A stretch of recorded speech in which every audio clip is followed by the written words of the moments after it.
નમસ્કાર મિત્રો, હું ગોપાલ ઇટાલિયા. આજે 30મી ઓક્ટોબર 2025 નો દિવસ. હજારો લોકોને એવું લાગે છે કે ઈવીએમ માં કોઈ છેડછાડ થાય છે અને એના કારણે ભાજપ જીતી જાય છે.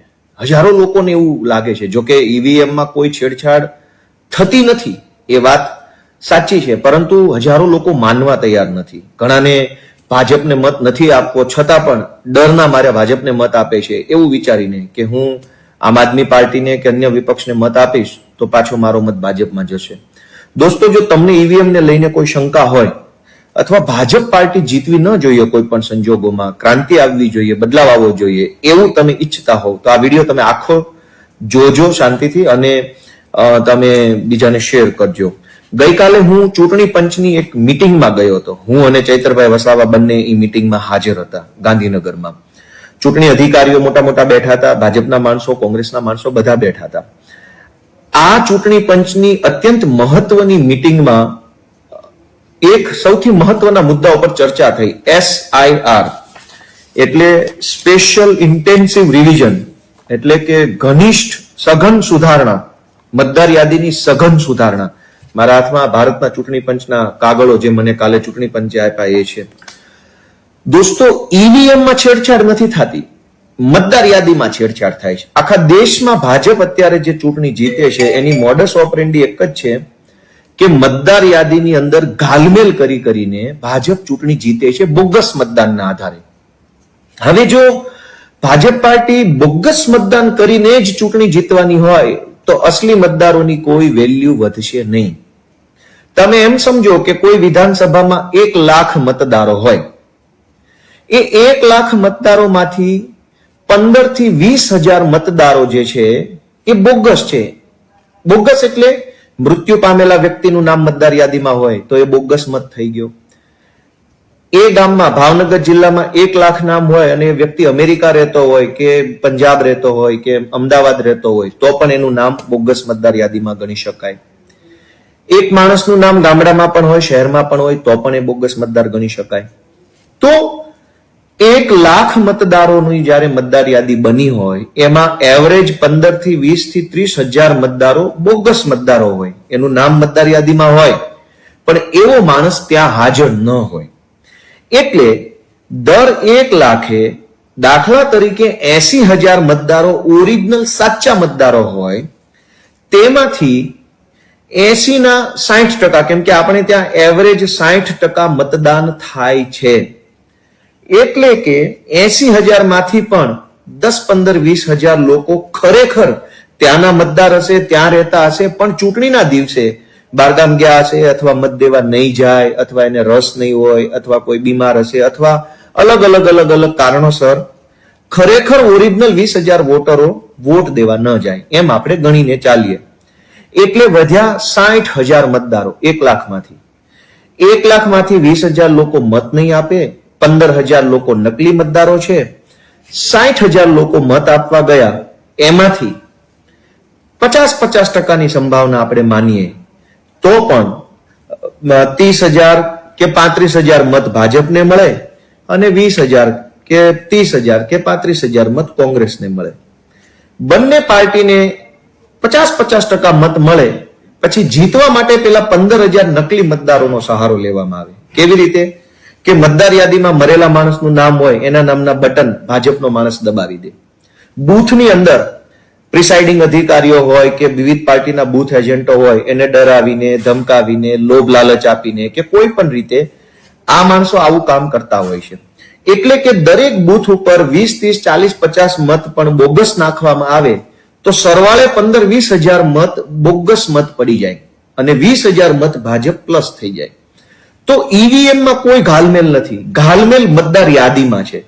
જો મતદાર યાદીમાંથી બોગસ મતદારોને હટાવી દેવામાં આવે, ડુપ્લિકેટ મતદારોને હટાવી દેવામાં આવે, મરી ગયેલા મતદારોને હટાવી દેવામાં આવે, ગેરહાજર મતદારોને હટાવી દેવામાં આવે તો આવનારી 2027 ની ચૂંટણીમાં ભાજપને હારતા કોઈ નહીં રોકી શકે. કેમ કે ખેલ ઈવીએમ નો નથી, ખેલ મતદાર યાદીનો છે. હવે ગઈકાલે જે મીટિંગ થઈ એમાં ચૂંટણી પંચ દ્વારા SIR એટલે કે સ્પેશિયલ ઇન્ટેન્સિવ રિવિઝન, ખાસ સઘન સુધારણા બનાવવાનો કાર્યક્રમ જાહેર કર્યો. આ કાર્યક્રમમાં ગઈકાલે અમે ઘણી ચર્ચા વિશાળ કરી. ચૂંટણી પંચ પાસે કેટલીક વાતોના જવાબ નથી. સૌથી પહેલા તો ચૂંટણી પંચે અમને જે માહિતી આપી એ માહિતી એવી આપી કે આવું એક ગણતરી ફોર્મ, જેને અંગ્રેજીમાં રિમ્યુનરેશન ફોર્મ કહેવામાં આવશે, આવું એક ફોર્મ હશે આ પ્રકારનું. આ ફોર્મ પહેલેથી છાપેલું ફોર્મ હશે.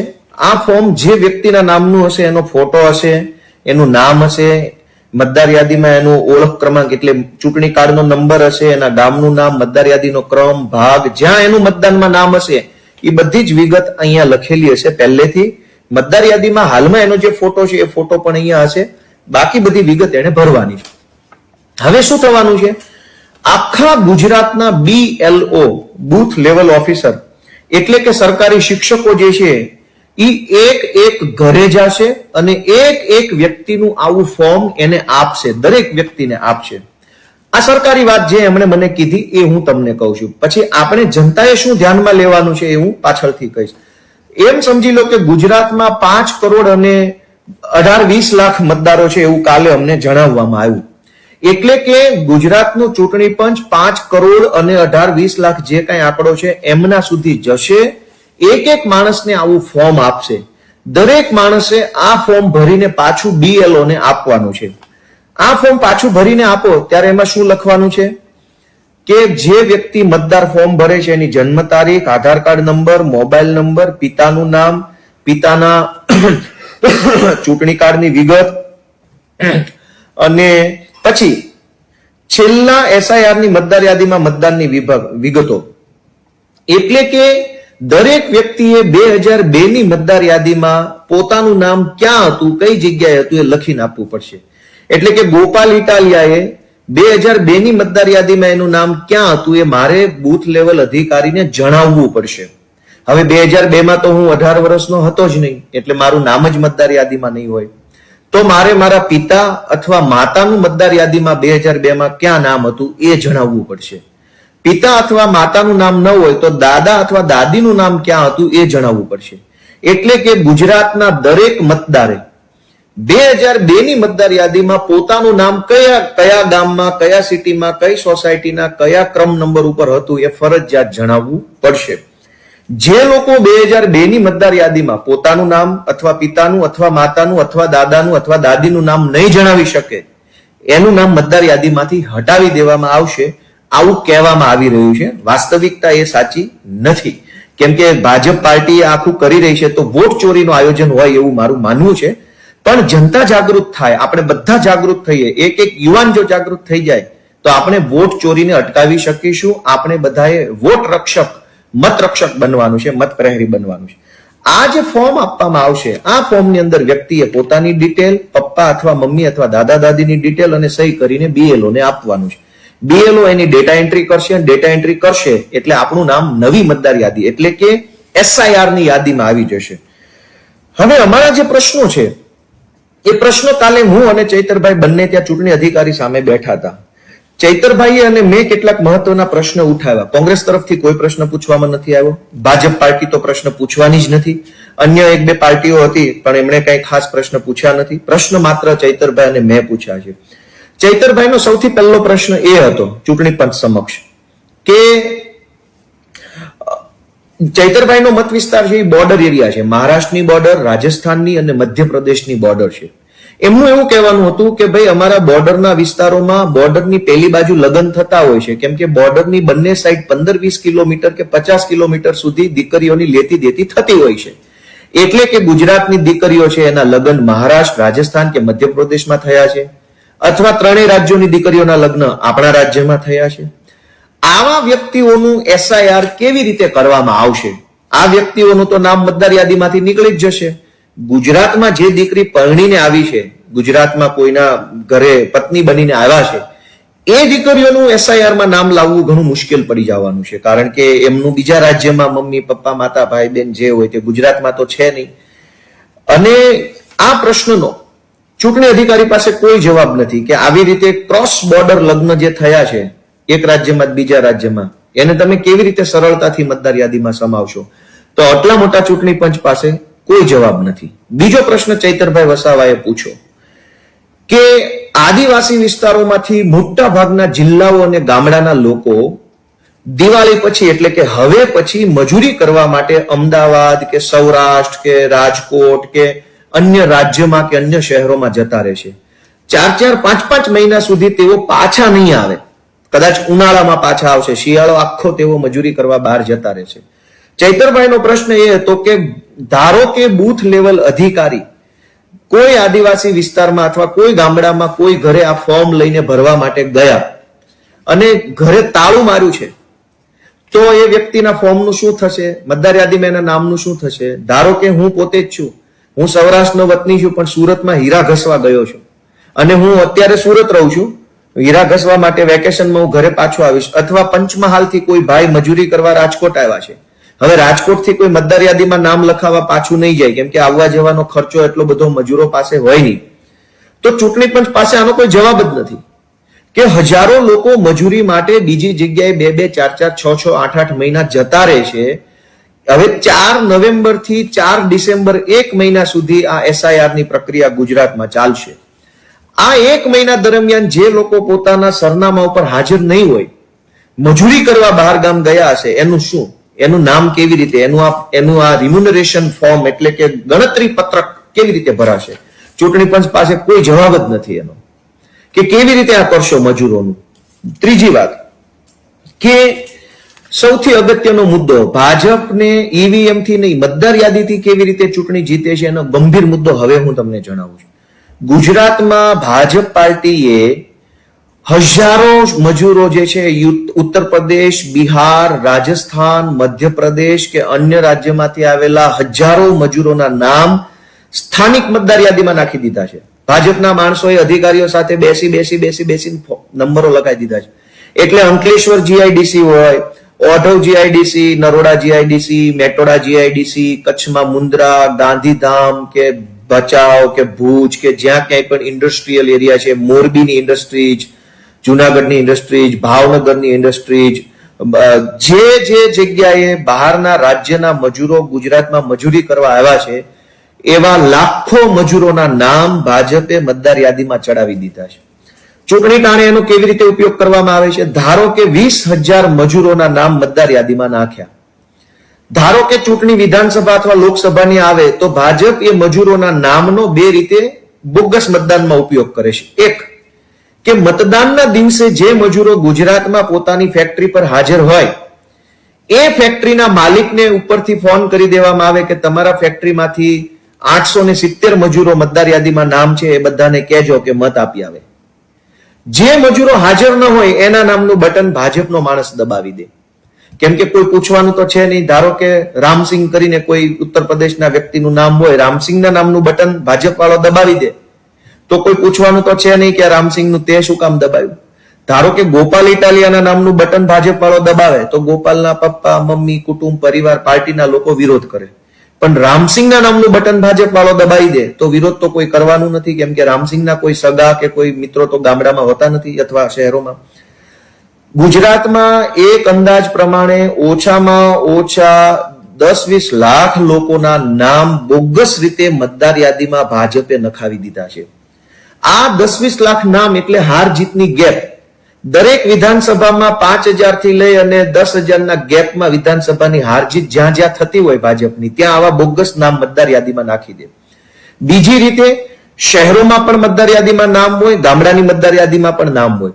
શહેરમાં ચૂંટણી હોય ત્યારે શહેરમાં મત આપે ભાજપનો માણસ, ગામડામાં ચૂંટણી હોય તો ગામડામાં પંચાયતમાં મત આપે, નગરપાલિકામાં મત આપે, તાલુકા જિલ્લા પંચાયતમાં મત આપે. ભાજપે અનેક માણસોના ડબલ વોટિંગ કરાવ્યા, શહેરમાં પણ વોટિંગ, ગામડામાં પણ વોટિંગ. બીજું કે પંચમહાલ, જાલોદ, દાહોદ કે સાબરકાંઠા કે એ વિસ્તારમાંથી સૌરાષ્ટ્રમાં મજૂરી કરવા માટે આવતા ભાઈઓ બહેનો જે છે એમના નામ પણ સ્થાનિક મતદાર યાદીમાં ભાજપના માણસોએ ઘુસાડી દીધા છે, જેના કારણે મજૂરોનું મતદાન તાલુકા જિલ્લા પંચાયતની ચૂંટણીમાં કરાવી શકાય અને 8, 10, 50, 100 મતની હાર જીત હોય તાલુકા પંચાયતમાં, એમાં પણ આ મતદાર યાદીમાં જો મજૂરોના નામ નાખી દે બીજા જિલ્લામાં તો ભાજપ જીતી શકે. કુલ મળીને મતદાર યાદીમાં ઘાલમેલ કરીને ભાજપ તમામ ચૂંટણીઓ જીતે છે. શું કામ? કે દરેક મતદાર યાદીમાં 20, 30, 40, 50, 100 નામ ખોટા વ્યક્તિઓના હોય છે. ખોટા એટલે મરી ગયેલા અથવા યુપી બિહાર વાળા, અથવા બીજા જિલ્લાના, અથવા શહેર અને ગામડામાં બંનેમાં હોય એવા, અથવા ડુપ્લિકેટ નામ કે એ નામનો માણસ જ આખા ભારતમાં ન હોય, રમેશભાઈ, છગનભાઈ, મગનભાઈ, આવો માણસ જ ભારતમાં ન હોય, એનું નામ પણ મતદાર યાદીમાં હોય. અને જેટલા ખોટા નામ મતદાર યાદીમાં હોય એ તમામ નામના મત ભાજપના માણસો બટન દબાઈ દે છે ચૂંટણીના દિવસે, કેમ કે પોલિંગ ઓફિસરો સરકારી માણસોને દબાવે, ડરાવે, ધમકાવે. દોસ્તો, આ એસઆઈઆર જે આવે છે એ એસઆઈઆર માં જો આપણે કાળજી નહીં લઈએ તો હજુ વધુ ઉત્તર પ્રદેશ, બિહાર કે બીજા રાજ્યમાંથી જે મજૂરી કરવા આવેલા લોકો છે એના નામ ગુજરાતની મતદાર યાદીમાં ઘાલી દેવામાં આવશે, નાખી દેવામાં આવશે, અને પછી ઓરિજિનલ મતદારોનો વજન પડતો બંધ થઈ જશે. ઓરિજિનલ મતદારો 50,000 હોય, ડુપ્લિકેટ મતદારો 10,000 જ હોય, પણ 10,000 મતની લીડથી ખાલી ભાજપ જીતી જાય એટલે પેલા 40,000 મતદારોના મતની વેલ્યુ ખતમ થઈ જાય.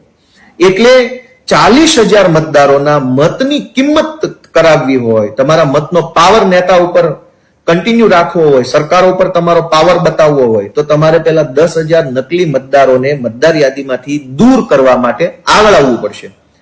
કેમ કે આપણે ઘણીવાર આંદોલનો કરીએ, ધરણા કરીએ, રેલી કરીએ, બધું જ કરીએ, અને છતાં એવું લાગે સરકાર આપણું સાંભળતી નથી. એનું એક જ કારણ છે કે સરકારને ખબર છે કે તમારા મતથી નહીં, પેલા ડુપ્લિકેટ મતદારોના મતથી અમારો ધારાસભ્ય જીતશે, અમારા બધા ધારાસભ્ય જીતશે અને અમારી સરકાર બનશે. અને ડુપ્લિકેટ મતદારો તો કોઈ દિવસ ધરણા કે આંદોલન કે રેલી કશું કરવાના નથી. એટલે દોસ્તો, દર 1 લાખે ધારો કે 15 થી 20,000 ડુપ્લિકેટ, બોગસ, ડમી, ફ્રોડ મતદારો હોય તો એ 10 15,000 મતદારોને મતદાર યાદીમાંથી દૂર કરાવવા માટે આપણે બધાએ આગળ આવવું જોઈએ. આ એસઆઈઆર ની પ્રક્રિયાની અંદર જેટલી જનભાગીદારી થશે એટલા જ બોગસ, ફ્રોડ અને ડુપ્લિકેટ મતદારો મતદાર યાદીમાંથી દૂર થશે. જે દિવસે મતદાર યાદીમાંથી આ ખોટા મતદારો દૂર થશે તે દિવસે ભાજપને હારતા દુનિયાની કોઈ શક્તિ નહીં રોકી શકે. એટલે દોસ્તો, પહેલી વિનંતી એ છે કે તમારા ગામમાં, તમારા તાલુકામાં, તમારા સિટીમાં અને ખાસ કરીને જ્યાં ઇન્ડસ્ટ્રીયલ એરિયા છે ત્યાંના સ્થાનિક કાર્યકર્તાઓને મારી નમ્ર વિનંતી છે કે તમારો જે સમય ફાળવવો પડે ફાળવજો. તમે તમારા વિસ્તારનો વિકાસ અને ભલું ઈચ્છતા હોવ તો આ નકલી મતદારોને મતદાર યાદીમાંથી કઢાવવા માટે આગળ આવવું પડશે. તમારા વિસ્તારમાં એક ફેક્ટરી હશે, ફેક્ટરીમાં 1000 મજૂરો હશે, તો એ 1000 મજૂરોનો મત બિહારની યાદીમાં પણ હશે અને રાજકોટની યાદીમાં પણ હશે. એ 1000 મજૂરોનું મતદાર યાદીમાં મધ્યપ્રદેશમાં નામ હશે અને ગુજરાતમાં નામ હશે. એ 1000 મજૂરોના મતદાનથી ભાજપના માણસો જીતી જશે અને તમારા મતથી તમે પોતે પણ નહીં જીતો. એટલે એ મજૂરોને તો કશું કઈ રાજનીતિ આરે લેવા દેવા નથી. એને તો શેઠે કીધું નોકરી કરવી છે એટલે ભાજપનું બટન દબાઈ આવશે. પછી તમે ગમે તેટલા ધરણા કરશો, રેલી કરશો, તમારો સરકારમાં વજન નહીં પડે. શું કામ? તમારા મતથી એ હારતા પણ નથી, તમારા મતથી જીતતા પણ નથી. હાર અને જીત પેલા નકલી, ડુપ્લિકેટ, બોગસ મતદારોથી થાય છે. તો આ એસઆઈઆર જે થવાનું છે એ એસઆઈઆર માં તમે તમારા BLO એટલે કે તમે જ્યાં મત આપવા જાઓ છો એ સરકારી શાળા અથવા એ જગ્યાનો શિક્ષક તમારો BLO હશે. દોસ્તો, આ જે ગણતરી પત્રક ભરવાનું છે એમાંથી આપણે જે કાંઈ ડુપ્લિકેટ મતદારો હોય એને ફરજિયાત દૂર કરવા માટે રસપૂર્વક કામ કરવું જોઈએ, વાંધા અરજી આપવી જોઈએ. કોઈ પણ વ્યક્તિ કોઈ પણ નામની વાંધા અરજી આપી શકશે.